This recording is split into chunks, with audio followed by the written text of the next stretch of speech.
नमस्कार, जय श्री राधे, जय श्री कृष्णा। दोस्तों, जैसा कि आप सभी लोग जानते हैं, इस चैनल के माध्यम से लगातार आपको ज्योतिष से संबंधित जानकारियां दी जाती हैं। साथ ही आपको ग्रहों के बुरे प्रभाव से बचने के लिए बहुत ही साधारण एवं आसान उपाय भी बताए जाते हैं। उसी क्रम में आज की इस वीडियो में हम बात करने वाले हैं विशेष रूप से वृश्चिक राशि वालों की।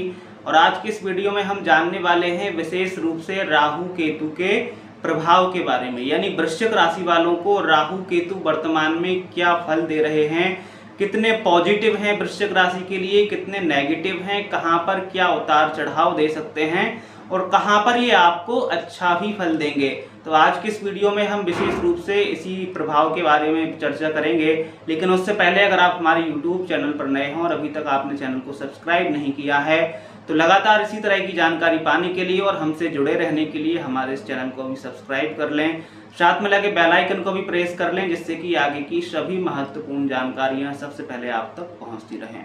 दोस्तों, वीडियो की शुरुआत करें उससे पहले आपकी जानकारी के लिए बता दें, ये राशिफल, ये फलादेश आपकी चंद्र राशि के आधार पर आपको बताया जा रहा है। यानी आपकी जन्म कुंडली में चंद्रमा जिस राशि में आपके बैठे होते हैं वही आपकी वास्तविक राशि मानी जाती है। बहुत से लोगों को अपनी ओरिजिनल राशि जो होती है कुंडली की वो नहीं पता होती है, तो ऐसे लोग अपनी प्रसिद्ध नाम के अनुसार आपकी नाम राशि जो बनती है, नाम के अक्षर से जो राशि बनती है उसके अकॉर्डिंग भी इस राशिफल को देख व सुन सकते हैं। साथ ही आपकी जानकारी के लिए हम बता दें, ये राशिफल, ये फलादेश आपके गोचरीय प्रभाव के अनुसार बताया जा रहा है। यानी आपके गोचर में ग्रहों की जो स्थितियां चल रही हैं उस हिसाब से ये राशिफल आपको बताया जा रहा है। अगर आपकी जन्म कुंडली में ग्रहों की स्थिति अच्छी नहीं है, कोई बड़ी ग्रह बाधा है, कोई बड़ा ग्रह दोष है जिसके कारण आप परेशान चल रहे हैं, जिसके चलते आपके जीवन में उतार चढ़ाव चल रहा है, तो उसका आकलन, उसका सही रूप से पता आपकी जन्म कुंडली को देखने के बाद ही पता लगाया जा सकता है। तो अगर आपके जीवन में बहुत ज़्यादा समस्याएं हैं, फिर आप ऐसी स्थिति में अपनी जन्म कुंडली का एक बार विस्तार से विश्लेषण कराएं और अपनी समस्या को जानें। उसके अनुरूप फिर आप उपाय करें, जिससे आपको वहां पर राहत देखने को मिलेगी। फिलहाल हम बात करते हैं वृश्चिक राशि वालों की कि वृश्चिक राशि वालों को राहु केतु वर्तमान में क्या फल दे रहे हैं, कितने नेगेटिव, कितने पॉजिटिव और क्या स्थितियां आगे बनने वाली हैं, वर्तमान में कैसा फल ये आपको देंगे, सब कुछ आज के इस वीडियो में हम जानेंगे। चलिए शुरुआत करते हैं। वृश्चिक राशि वालों, वर्तमान में राहु की स्थिति आपकी गोचर कुंडली में देखी जाए तो राहु आपके वर्तमान में चतुर्थ भाव में गोचर कुंडली के विराजमान है। कुंभ राशि के होकर ये विराजमान है, कुंभ राशि के होकर बैठे हुए हैं और चतुर्थ भाव में बैठकर राहु की जो दृष्टि है वो आपके अष्टम भाव पर है, आपके दसम भाव पर है और आपके द्वादशवें भाव पर है। सबसे पहले हम ये जान लेते हैं कि जहां पर राहु बैठे हुए हैं, यानी चतुर्थ भाव में जब राहु आपके बैठे हैं तो चतुर्थ भाव होता किस चीज का है? तो चतुर्थ भाव होता है भौतिक सुखों का, भौतिक सुख सुविधाओं का होता है। माता का भाव भी चतुर्थ होता है और आपके भूमि, भवन, वाहन इत्यादि का विचार भी चतुर्थ भाव से ही किया जाता है। राहु जब चतुर्थ भाव में विराजमान है, ऐसी स्थिति में कहीं ना कहीं चतुर्थ भाव को ये सक्रिय करेंगे, गति प्रदान करेंगे। अब चूंकि ये मायावी ग्रह हैं तो ऐसी स्थिति में भ्रमजाल तो फैलाएंगे ही फैलाएंगे। माता के स्वास्थ्य में कुछ परेशानियां आपको देखने को मिल सकती हैं, माता के साथ कुछ संबंध आपके खराब हो सकते हैं, परिवार के साथ कुछ संबंध आपके खराब हो सकते हैं। वहीं आपको भूमि, भवन, वाहन से लाभ तो कराएंगे ही कराएंगे। निश्चित रूप से आप मान लेना, इस दौरान आपका स्थान परिवर्तन होगा। हो सकता है आप नया घर खरीदें या फिर अगर आप रेंट पर रहते हैं, काफी समय से रह रहे हैं, तो इसमें भी बदलाव की स्थितियां देखी जा रही हैं। साथ ही आपके कार्य क्षेत्र में भी, जहां आप लंबे समय से काम कर रहे थे वहां से भी आपका स्थानांतरण हो सकता है, आप स्थान परिवर्तन आप कर सकते हैं। तो राहु चतुर्थ भाव में बैठकर आपको कभी कभी तो अच्छा भी फल देंगे, जैसे कि आप स्थान परिवर्तन करेंगे तो हो सकता है आप अपने ही घर में जाएं या फिर कह लो अभी तक आप अगर रेंट पे रह रहे थे तो आपका खुद का घर हो जाए और आप उसमें चले जाएं, यानी स्थान परिवर्तन हो। भूमि भवन, अगर ऐसा भी हो सकता है आपके पास लंबे समय से कोई वाहन इत्यादि था, पुराना हो गया था, आप उसको बेचकर नया वाहन इत्यादि खरीद सकते हैं। तो परिवर्तन की स्थितियां यहाँ पर राहु आपको प्रदान करेंगे। अब कभी-कभी तो ये परिवर्तन आपके लिए लाभदायक भी रह सकता है, लेकिन कभी-कभी हो सकता है ये परिवर्तन के कारण आपकी मानसिक चिंता बढ़े। लेकिन ये निश्चित आप मान लेना कि राहु आपके जीवन में इस समयावधि में जो टाइमिंग हम आपको बता रहे हैं, राहु के इस गोचर काल में आपके जीवन में कई सारे परिवर्तन होंगे और निश्चित रूप से आपके जीवन में परिवर्तन होंगे। वहीं वृश्चिक राशि वालों, राहु की वर्तमान में जो गोचर में स्थिति बन रही है, जो दृष्टि राहु की है, उसके अकॉर्डिंग देखा जाए तो राहु आपको मानसिक अशांति तो देंगे, चाहे कार्य क्षेत्र से जुड़ी हो, चाहे आपके घर परिवार से जुड़ी हो। कहीं ना कहीं आपके मन मस्तिष्क में उथल पुथल चलेगी, मानसिक चिंताएं बढ़ेंगी, आप ज़्यादा सोचा विचारी करेंगे, जिसकी वजह से भी आप मानसिक रूप से थोड़ा प्रेशर में रहेंगे। लेकिन ये वो समय होगा जब ये समय आपको परिपक्व बनाएगा। और एक चीज हम और आपको बताते हुए चले, राहु की जो स्थिति है, राहु ऐसी स्थिति में आपकी नींव को हिला देंगे, आप जिस बुनियाद पर खड़े हैं उसको हिला देंगे, झकझोर देंगे, आपको एकदम तोड़ देंगे। लेकिन अगर आप अडिग रहते हैं, अगर आप मजबूत बने रहते हैं, साहस दिखाते हैं, तो कुछ ही समय में आपको इसके इतने अच्छे रिजल्ट्स मिलने वाले हैं कि जो आपने कल्पना भी नहीं की थी। यानी एक तरह से आपका जो जीवन है वो एकदम मोड़ लेने वाला है, वो एकदम से बदलने वाला है। लेकिन उससे पहले कहा जाता है कि कुछ अच्छा होने से पहले, बहुत अच्छा होने से पहले थोड़ा बहुत परेशानियां हमें उससे पहले देखने को मिलती हैं।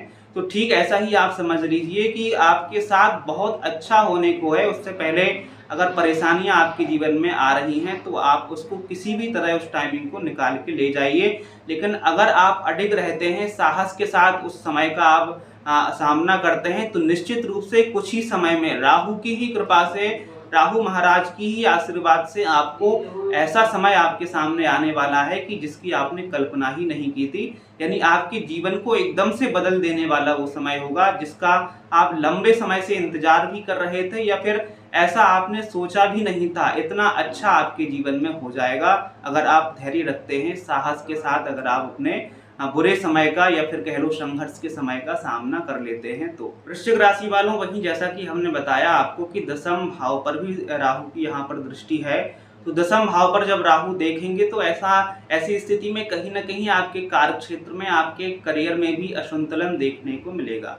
यानी लंबे समय से जो कार्य क्षेत्र आपका चल रहा था उसमें कहीं ना कहीं परिवर्तन होगा, या तो आपके सीनियर्स जो हैं, आपके ऑफिसर अधिकारी जो हैं, उनके साथ आपका थोड़ा किसी बात को लेकर मनमुटाव हो सकता है, कुछ बहसबाजी हो सकती है, जिसकी वजह से आपके करियर में आपको उतार चढ़ाव का सामना करना पड़ सकता है।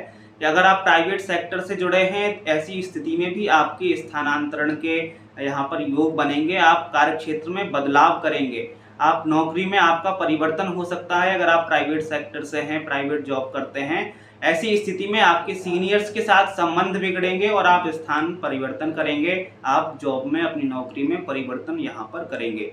तो कार्य क्षेत्र में कुछ संघर्ष आपके जीवन में देखने को मिल सकता है, लेकिन संघर्ष के बाद अच्छा समय भी यहाँ पर राहु आपको जरूर देंगे। कार्य क्षेत्र में भी यहाँ पर आपको लाभ जरूर प्रदान करेंगे, लेकिन उससे पहले आपको संघर्ष भी देखने को मिलेगा। आप इसके लिए आपको तैयार रहना चाहिए। वहीं राहु की दृष्टि द्वादश भाव पर भी है, तो द्वादश भाव खर्चों का होता है, व्यय का होता है, यात्राओं का होता है। तो ऐसी स्थिति में आपके जीवन में अचानक से कुछ ऐसे खर्चे आएंगे जो आपको हर हाल में ही पूरे करने होंगे, और जिसके कारण आपकी जो सेविंग्स है वो कहीं ना कहीं डगमगा सकती है। तो यहाँ पर खर्चों में बढ़ोतरी देखी जाएगी। उतनी अच्छी आमदनी जब आपकी नहीं होगी, तो ऐसी स्थिति में आर्थिक स्थिति है, जो आपका बैलेंस है, वो कहीं ना कहीं गड़बड़ा सकता है और आपकी सेविंग्स पर असर पड़ सकता है। तो यहाँ पर हम यही कहेंगे, जो जरूरी खर्चे हैं वो तो आपको करने ही पड़ेंगे हालांकि, लेकिन जो बेफिजूल के खर्चे आप करते हैं उस पर आपको लगाम लगाना चाहिए, और कहीं ना कहीं अपनी बचत पर, अपनी सेविंग्स पर आपको ध्यान देना चाहिए। तो आर्थिक स्थिति के दृष्टिकोण से आपके लिए ये उत्तम रहेगा, सही रहेगा। वृश्चिक राशि वालों, वहीं केतु की हम बात करें तो केतु आपके दसम भाव में विराजमान है। तो जैसा कि हम पहले आपको बता ही चुके हैं, आपके कार्य क्षेत्र में, आपके करियर में ये परिवर्तन आपसे करवाएंगे। बदलाव की स्थिति यहाँ पर ये पैदा करेंगे। अब चाहे वजह कोई भी हो, आपका मन करियर में ना लगे, कार्यक्षेत्र में ना लगे, आपके व्यापार में ना लगे, तो आप परिवर्तन करें, बदलाव करें। केतु की ऐसी स्थिति में आपको अपनों का साथ नहीं मिलेगा, यानी जिनको आप अपना मानते थे, आपको लगता था कि हमारे परिवार के लोग हैं, हमारे रिश्तेदार हैं, ये हमारा साथ देंगे वक्त आने पर, तो ऐसी स्थिति में आपके जो अपने हैं, सगे हैं, उनका साथ आपको नहीं मिलेगा। परिवार से भी विद्रोह जैसी स्थितियां बन सकती हैं। माताजी के साथ या फिर परिवार के सदस्यों के साथ आपके मनमुटाव जैसी स्थितियां बन सकती हैं, और आपके जो सगे संबंधी हैं, कहीं न कहीं आपको लगेगा कि वो स्वार्थ से आपसे जुड़े हुए थे और वक्त आने पर उन्होंने आपका साथ नहीं दिया। वृश्चिक राशि वालों, स्थिति कुछ ऐसी आपके सामने आएगी, ना आपको घर में शांति मिलेगी, ना आपको अपने करियर में, कार्यक्षेत्र में, बाहर जहां आप काम करते हैं, इस तरह से आप अपने जीवन में परेशान रहेंगे तो कहीं ना कहीं आप अध्यात्म से जुड़ना पसंद करेंगे, धर्म की तरफ आप आगे बढ़ेंगे, और ये आपके लिए बहुत ही पॉजिटिव पॉइंट है, प्लस पॉइंट है। जब आप धर्म से जुड़ेंगे, आध्यात्मिकता से आप जुड़ेंगे, तो वहां से आप पाएंगे कि आपको बहुत मानसिक शांति मिली है, और कहीं ना कहीं अध्यात्म से ही, धार्मिकता से ही आपको अपने जीवन का जो वर्तमान में है वो रास्ता मिलेगा, और आप अपने मन को, अपने दिल को हल्का वहां से कर पाएंगे। तो हम यही आपसे कहेंगे कि कहीं ना कहीं आप अगर परेशान चल रहे हैं तो अध्यात्म की तरफ आपको मुड़ना चाहिए। आपके कोई जो विशिष्ट गुरु हैं, जिनकी वाणी से आप प्रभावित होते हैं, तो ऐसे व्यक्ति की शरण में आपको जाना चाहिए, जो आपको सही गाइडेंस दे सके, सही रास्ता दिखा सके, आपको सही सलाह दे सके। ऐसे व्यक्ति की आपको आवश्यकता होगी। तो यहाँ पर धर्म से आप जुड़ें, आध्यात्मिकता की ओर यहाँ पर जाएं, तो आप निश्चित रूप से मानसिक शांति को यहाँ पर महसूस करेंगे। वृश्चिक राशि वालों, यहाँ पर हमने राहु और केतु के परिवर्तन के प्रभाव में, यानी वर्तमान में राहु और केतु आपको क्या फल दे रहे हैं, कैसा फल दे रहे हैं, ये बहुत ही सूक्ष्म रूप से, बहुत ही आसान ढंग से हमने आपको समझाने का, बताने का प्रयास किया है। आशा करते हैं आपको जानकारी पसंद आई होगी। अगर वीडियो आपको अच्छा लगा है, वीडियो पसंद आया है, तो वीडियो को लाइक और चैनल को सब्सक्राइब कीजिएगा। फिर मिलते हैं किसी महत्वपूर्ण जानकारी के साथ। तब तक के लिए आप सभी को जय श्री राधे, जय श्री कृष्णा, धन्यवाद।